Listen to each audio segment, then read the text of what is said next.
Salut à tous et bienvenue dans cette vidéo. Aujourd'hui nous allons tester deux SSD de chez Crucial. Alors pourquoi deux et de tailles différentes? Eh bien c'est parce qu'il y a une particularité avec les MX200 de chez Crucial, c'est qu'en réalité ils sont deux disques durs complètement différents quoi. Ce sont des bêtes complètement différentes.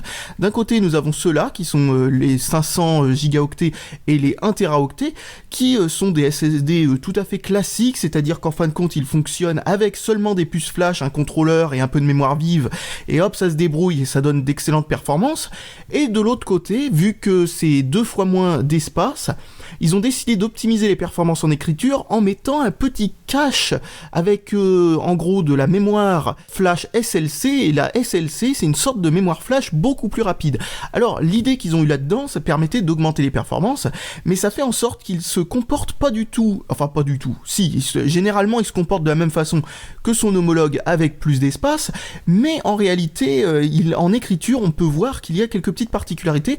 Donc voilà, il y a vraiment deux gammes complètement différentes, vraiment complètement différents au niveau du fonctionnement. Comme je le disais, cela ressemble plus à des SSD tout à fait classiques, et c'est mieux en fait. Si vous voulez vraiment les meilleures performances possibles en écriture, vaut mieux prendre celui-là, étant donné que celui-là il y a un cache qui améliore les performances en écriture, mais bien entendu, étant donné qu'il y a 2 fois moins de mémoire, il y a moins de parallélisation entre les puces mémoire, ce qui veut dire qu'en fin de compte, il peut pas utiliser autant de débit en même temps. Je sais pas comment vous expliquer ça, mais en gros, si vous savez ce que c'est que le RAID 0, ça permet d'utiliser plusieurs disques durs pour pouvoir combiner les débits. Et bien c'est exactement ce qui se passe à l'intérieur d'un SSD, c'est-à-dire qu'à l'intérieur même d'un SSD, il y a plusieurs puces flash qui sont utilisées en même temps pour maximiser le débit en fin de compte. Et quand on en utilise 4 par exemple, on obtient un débit qui est bien entendu moins haut que si on en utilise 8 par exemple. Et donc au final, pour ce truc-là, il n'y a plus besoin d'optimisation étant donné qu'il y a suffisamment de puces pour faire en sorte que le débit soit maximisé. En fin de compte, on a le débit plus ou moins identique au maximum que l'on pourrait obtenir du serial ATA en fin de compte. Alors que de ce côté-là, et bien entendu, s'il n'y avait pas cette puce, on serait plutôt dans les 300 MO par seconde, alors que là on est plutôt dans les 420-450.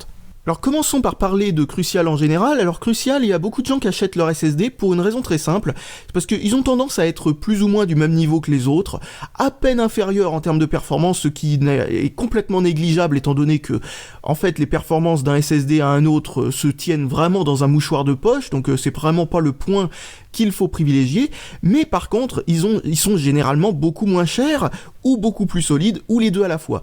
Les MX200 de chez Crucial utilisent des puces mémoire de type MLC. Alors les puces mémoire de type MLC, si vous savez pas, ce sont des puces qui sont utilisées par la plupart des SSD haut de gamme.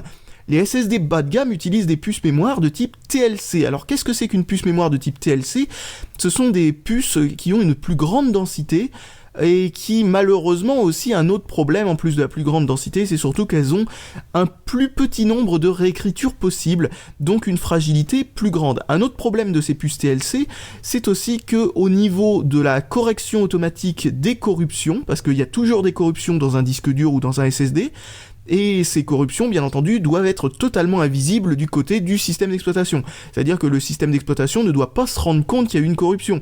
C'est-à-dire, en gros, on doit lui donner les données pile telles qu'elles étaient au moment où on les a écrites. Eh bien, il y a des algorithmes de correction à l'intérieur des SSD, des disques durs à plateau, etc., peu importe, il y a des algorithmes de correction, et ils sont moins efficaces sur les SSD de type TLC, parce que les erreurs, étant donné que chaque cellule contient plus que les cellules que des MLC, en fin de compte, une corruption a plus d'ampleur, en plus d'amplitude en fait, ça fait plus de dégâts sur vos données, donc ça a moins de chances de réussir à les corriger, et donc ça a plus de chances de faire des corruptions qui, elles, par contre, iront jusqu'au bout du processus et feront en sorte que, par exemple, un programme ne démarre plus, votre fichier machin chose ne s'ouvre plus, ou ce genre de truc. Donc voilà, des puces de type MLC, et c'est une bonne chose parce que faut savoir que à ce prix-là, il y a quasiment aucun SSD qui utilise des puces MLC au prix de celui-là en fin de compte. Alors c'est bien marqué comme il faut, mais Crucial en fait est une filiale de Micron, ou Micron si vous préférez. Et cette marque-là, si vous ne la connaissez pas, c'est une marque qui est spécialisée dans la mémoire vive et dans la mémoire flash depuis, vraiment très longtemps. Ça remonte très loin, et je n'ai jamais eu de problème avec ce genre de puces. Pour information, ils font partie des constructeurs qui sont très sérieux, on trouve encore leur barrette de RAM très très facilement, même dans des ordinateurs déjà montés, ce genre de choses, sont pas que des trucs grand public, hein. Je veux dire, Crucial, c'est juste la marque grand public. On peut trouver des trucs directement faits par Micron, vendus pour des assembleurs ou des choses de ce genre. Donc voilà à quoi ressemble le SSD lui-même. Donc il est dans un packaging assez cheap en métal, hein, il est vraiment pas très épais, etc., etc. Bon, ça sert à rien d'avoir un packaging extrêmement solide pour ce genre de truc, étant donné que de toute façon, voilà quoi, c'est les chocs et compagnie, c'est pas ce qui peut abîmer un SSD. Mais voilà, bon, ils ont un petit peu fait l'économie du métal, c'est assez amusant à voir. Et donc, ouais, bon, c'est vraiment juste un détail qui est insignifiant, et c'est pas le SSD le plus cheap que j'ai eu de ma vie, hein. Il y en a qui sont carrément en plastique, et en plastique vraiment zarbi quoi, hein.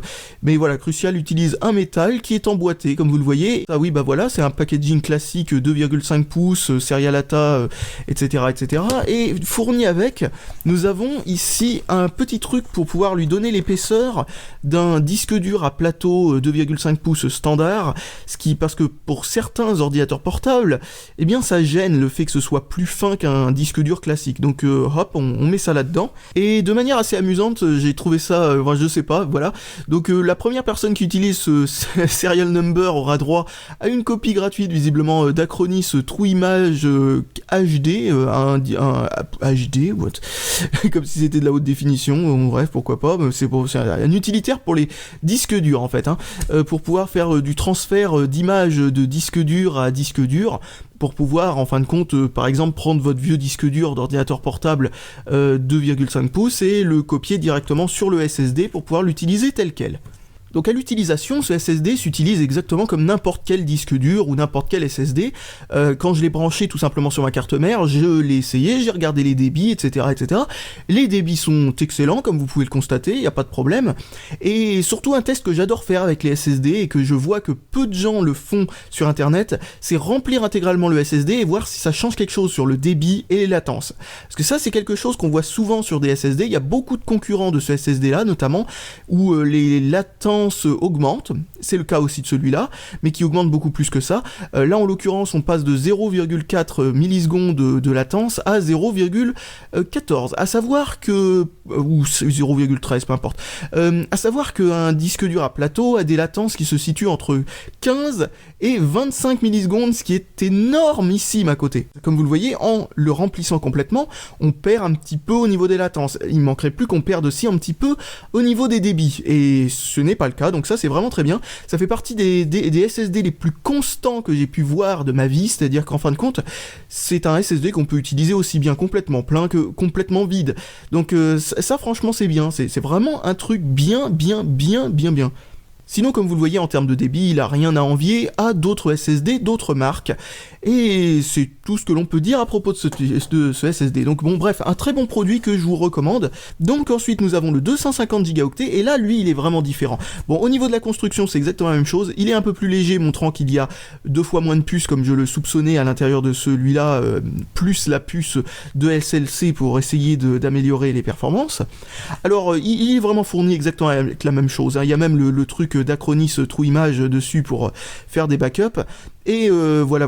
Donc bref, rien de... Ah oui, alors si vous vous demandez pourquoi le SSD était dans ce sens-là, c'est pas une petite coquetterie de ma part. Non, il arrive bien dans ce sens-là et non pas dans ce sens-là quand on le reçoit chez soi. Oui, c'est assez amusant. Comme ça, on voit directement l'étiquette qui contient, je sais pas, quelques petites références sympathiques. Ah oui, alors pour ceux qui se demandent, le Serialata 3, etc. est rétro-compatible à 100% avec les autres versions du Serialata, hein, pour information. C'est-à-dire qu'on peut le mettre dans un des tout premiers ordinateurs compatibles Serialata et ça fonctionnera. La seule chose que l'on risque de ne pas avoir si on utilise avec l'un des tout premiers, c'est-à-dire ceux qui sont pas compatibles avec la norme AHCI en fait, eh bien c'est que la commande trim ne sera pas compatible. Alors qu'est-ce que c'est que la commande trim? C'est un truc qui permet de dire au SSD quels sont les blocs, quelle est la partie du SSD qui est vide. Alors avec ce SSD là qui donc a les mêmes performances quand il est vide et quand il est plein, eh bien ça ne fait absolument aucune importance, étant donné que la commande trim permettra juste de faire en sorte que le SSD soit légèrement plus rapide en termes de latence, mais alors vraiment ça se verra pas beaucoup. Sur celui-là par contre, ça aura de gros impacts si vous n'êtes pas compatible avec la commande trim, comme vous allez le voir un peu plus tard avec ce que je vais vous dire. Bon, c'est pas non plus des impacts immenses, et ce sont des impacts qui sont juste un petit impact sur les latences, exactement comme avec l'autre, et au niveau de la lecture, là aussi, il n'y a aucun impact. En termes de vitesse de lecture, ce SSD enfin voilà, il est au maximum de ce que l'on peut obtenir en termes de vitesse de lecture sur la plupart des cartes mères avec du Serial ATA 3 en fait. Mais en termes de vitesse d'écriture, quand vous faites de longues écritures, ou si vous avez le SSD qui est juste plein à craquer, eh bien là par contre vous allez vous retrouver devant quelques légers problèmes de performance qui sont vraiment minimes, hein, vraiment minimes. Et c'est à cause de ce petit cache qui a aussi des avantages conséquents, hein, ce cache, hein, il faut quand même se le dire. En gros, ce cache en SLC qui permet donc, c'est-à-dire de la mémoire extrêmement rapide, hein, pour rappel, eh bien permet d'avoir les mêmes débits avec ceux de SSD ainsi qu'avec les petits SSD petits formats pour ordinateur portable que vous aurez avec un SSD donc plus ou moins haut de gamme ou carrément haut de gamme. Et donc voilà, donc ça c'est vraiment bien, ça permet en fait d'avoir un débit qui est proche de 500 MO par seconde quand vous écrivez dessus pendant des périodes de temps plutôt brèves, on va dire. Alors, cette période de temps d'ailleurs est complètement différente suivant le remplissage du SSD justement. Donc je vais vous dire ça tout de suite. Donc j'ai fait un petit tableau, alors comme vous pouvez le constater, quand il est vide, eh bien il faut 3 minutes 12 secondes, ce qui correspond à écrire 90 gigaoctets de données dans le SSD, pour passer de 500 MO par seconde, ce qui est vraiment très rapide, à 300 MO par seconde environ. Puis ensuite, il faut attendre, combiner 5 minutes 31, c'est-à-dire en gros 150 gigaoctets, pour tomber ensuite à 80 MO par seconde, ce qui est sa vitesse minimum en écriture. Et 80 MO par seconde, c'est pas super rapide. Et bon, vous avez quand même rempli plus de la moitié du SSD en faisant ça. Sauf que là, vous êtes à 60% d'utilisation du SSD, donc j'ai arrêté là. J'ai attendu un petit moment, le temps qu'il vide le cache et qu'il écrive ça dans la mémoire classique. Et donc, 500 MO par seconde, on retourne à 500 MO par seconde pendant 22 secondes à partir de 60% d'utilisation, puis ensuite on reste pendant 1 minute 19, et ensuite on tombe bien entendu à 80 MO par seconde à nouveau. Et donc voilà, vous voyez un petit peu le truc, la durée, parce qu'en fait, il utilise les secteurs les plus rapides en premier pour écrire ce qui est contenu dans le cache. Et plus le SSD est rempli, et plus, en gros, il doit remplir les trous, etc., etc. Donc en fin de compte, plus cette vitesse maximum de 500 MO par seconde dure peu de temps pendant les écritures séquentielles longues. Alors il faut savoir que c'est pas un gros problème, parce que habituellement, quand on utilise un SSD, on fait des petites écritures ponctuelles en fait dessus, on fait pas des grosses écritures, enfin ça dépend des usages que vous aurez, mais en utilisation normale, en tout cas jusqu'à 80% d'utilisation, 80% de remplissage. Donc arrivé à 80% de remplissage, pour aller jusqu'à 90% de remplissage, donc on est à 500 MO par seconde pendant 10 secondes, puis ensuite 48 secondes de 300 MO par seconde, 300 MO par seconde, ce qui est de toute façon la vitesse plus ou moins normale d'un SSD à ces prix-là qui contient 250 gigaoctets environ, hein, c'est dans la norme quoi. Mais après ces 48 secondes, eh bien on descend à nouveau à 80, à nouveau, hein, comme d'habitude. Et voilà, plus c'est plein, plus on approche la limite, et moins la vitesse de ce SSD sera rapide longtemps en fin de compte. Alors ce n'est pas si grave que ça, parce que bien entendu c'est pour plein d'autres raisons, notamment le fait que Windows et autres systèmes d'exploitation a tendance à se plaindre si un disque dur est trop plein. C'est rare que vous allez vous approcher à plus de 80% de remplissage en fin de compte. Et arrivé à 80% de remplissage, vous êtes toujours dans un fonctionnement tout à fait convenable. Et logiquement, vous devrez avoir absolument aucun problème de performance en utilisation, on va dire entre guillemets, normale.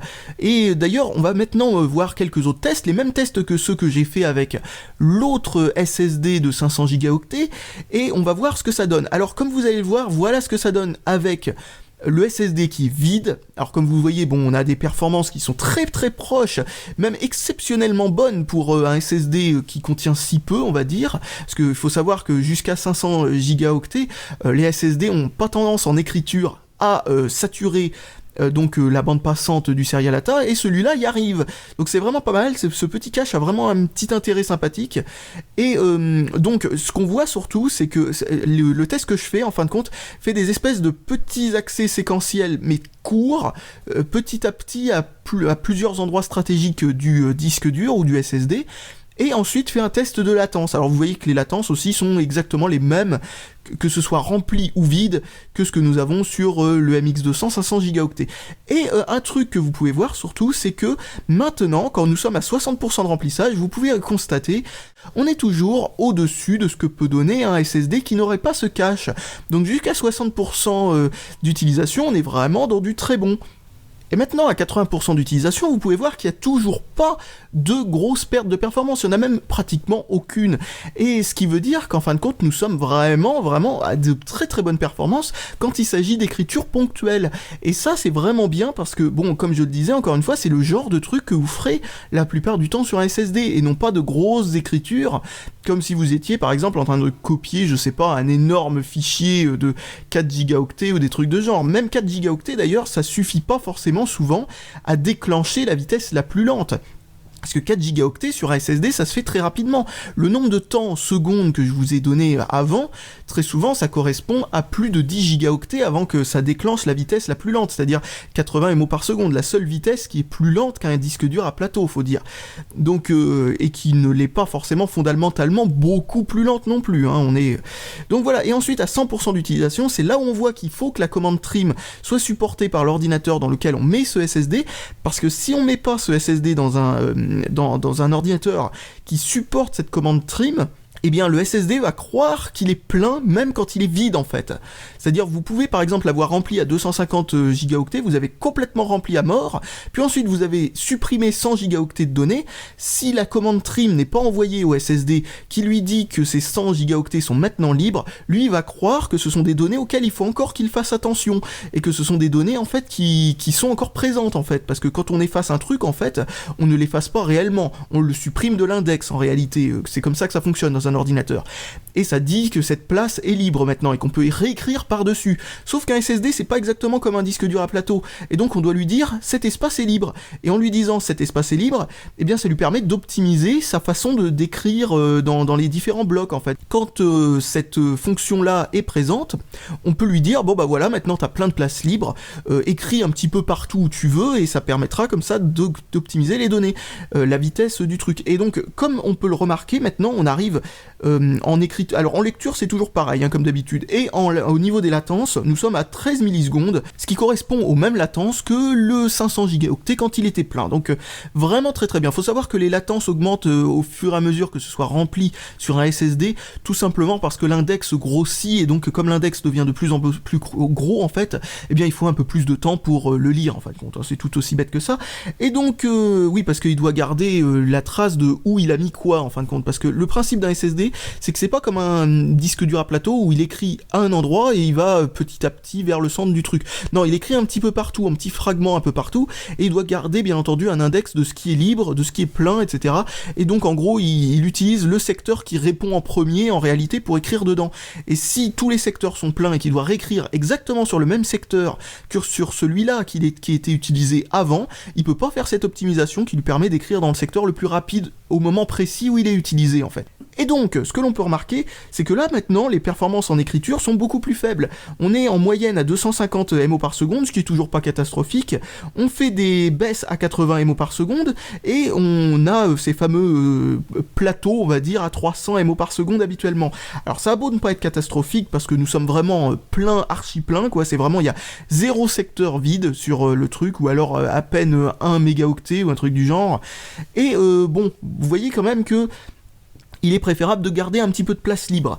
Mais malgré tout, c'est quand même très bien de voir que il faut quand même remplir le disque à fond pour qu'on commence à voir, dans des utilisations concrètes standards, on va dire, un impact négatif de ce cache, et on peut quand même se rendre compte que ce cache-là est quand même positif dans la très grande majeure partie du temps. Bon, et bien voilà qui conclut cette vidéo consacrée au SSD Crucial MX200 ainsi qu'à cette petite particularité qu'il y a entre les deux parties de la gamme. Et bah voilà, je pense que j'ai plus rien de spécial à dire, à part que maintenant vous savez si vous devez acheter l'un ou l'autre suivant vos besoins en fait en vitesse d'écriture. À savoir que je le rappelle encore une fois, si vous n'êtes vraiment pas certain que vous aurez un problème etc avec la vitesse d'écriture, franchement il y a vraiment aucune différence entre les deux. Le 250 sera largement suffisant pour la plupart des gens, hein. C'est vraiment des cas très spécifiques qui déclenchent ce léger petit souci qui, encore une fois, est vraiment insignifiant par rapport aux améliorations qu'il y a à cause de, enfin grâce à cette espèce de puce qu'ils ont rajouté en plus, qui vraiment augmente énormément hein, les vitesses d'écriture sur les brèves utilisations en écriture. Donc ça permet de désengorger le lien très rapidement en envoyant les écritures comme ça à la vitesse de la lumière. Alors que très souvent avec ces petits SSD de 250 etc, le problème et souvent la vitesse d'écriture qui est beaucoup plus lente que la vitesse de lecture. Par exemple, moi j'en ai un qui va à 300 MO par seconde, il commence à être un peu ancien, 300 MO par seconde en lecture, et en écriture il va seulement qu'à 40 ou 60 quand il est vraiment en forme. Donc vous voyez un petit peu le niveau de différence. Là il n'y a pratiquement aucune différence entre la vitesse de lecture et d'écriture, sauf si vraiment vous écrivez pendant très longtemps sur le SSD en fait. Donc bref, bah voilà, je pense que je peux terminer là, et je vous dis salut à tous, et à la prochaine.